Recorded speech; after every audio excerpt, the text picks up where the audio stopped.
এইভাবে একজন রাজপথের সংগ্রামী নেতা তিনি রাস্তায় শুয়ে থাকবেন, নির্বাচন কমিশনার বৃন্দ তারা কোনো মন্তব্য করবেন না, সেটি হতে পারে না। এবং আমরা এটা হঠাৎ করে এখানে রাজনীতি করতে আসিনি, আমরা দীর্ঘদিন থেকে এখানে এই লড়াই সংগ্রাম করছি।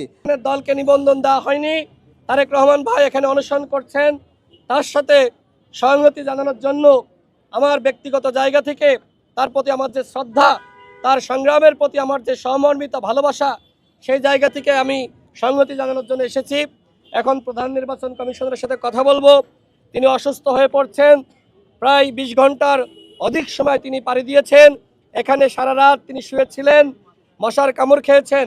এইভাবে একজন রাজপথের সংগ্রামী নেতা তিনি রাস্তায় শুয়ে থাকবেন আর নির্বাচন কমিশনার বৃন্দ তারা কোনো মন্তব্য করবেন না, সেটি হতে পারে না।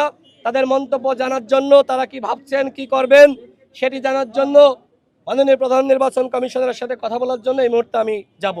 তারেক রহমান ভাইয়ের যে আন্দোলন, সেই আন্দোলনের প্রতি আমার সংগতি রয়েছে, তারেক রহমান ভাইয়ের প্রতি ভালোবাসা রয়েছে। আমি মনে করি তারেক রহমান ভাই যে আন্দোলন করছে, এই আন্দোলন যৌক্তিক আন্দোলন এবং তার দল আমজনতার দলকে অবশ্যই নিবন্ধন দিতে হবে। ধন্যবাদ।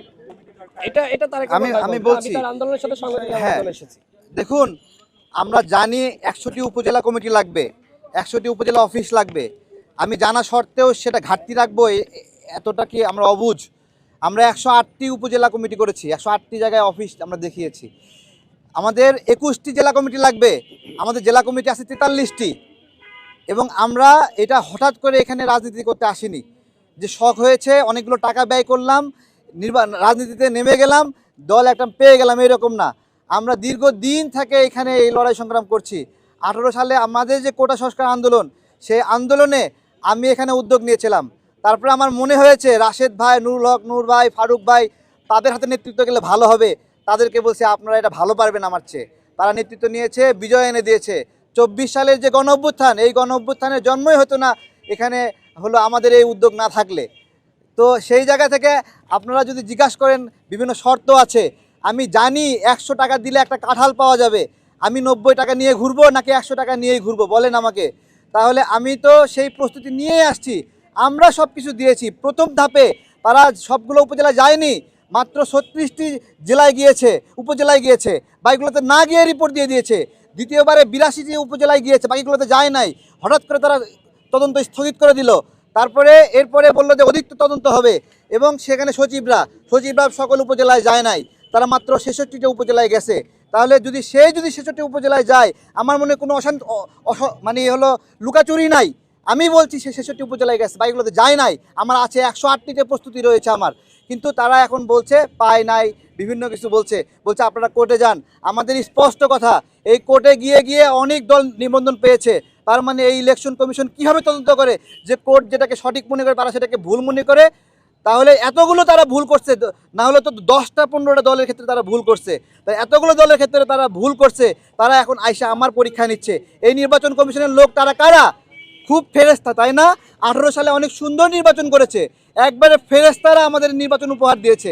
হ্যাঁ, তারপরে 24 সালে খুব ভালো নির্বাচন দিয়েছে, 2 মেয়র নির্বাচন হয়েছে, এখানে তাপস সাহেব, আতিক সাহেবকে নির্বাচিত করেছে, অনেক সুন্দর নির্বাচন করেছে, তাই না?